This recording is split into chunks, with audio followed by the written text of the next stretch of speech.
Right, so this is ISI 2017 sample paper, PEA, that is the maths part. Question number 2. A box contains 90 good and 10 defective screws. If 10 screws are drawn without replacement, the probability that none of them is defective. So there are 90 good screws and 10 defective screws.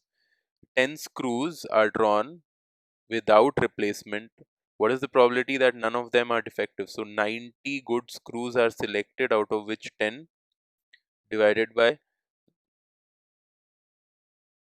all cases is 100C10. That's it. Answer is A, 90C10 by 100C10. Very simple.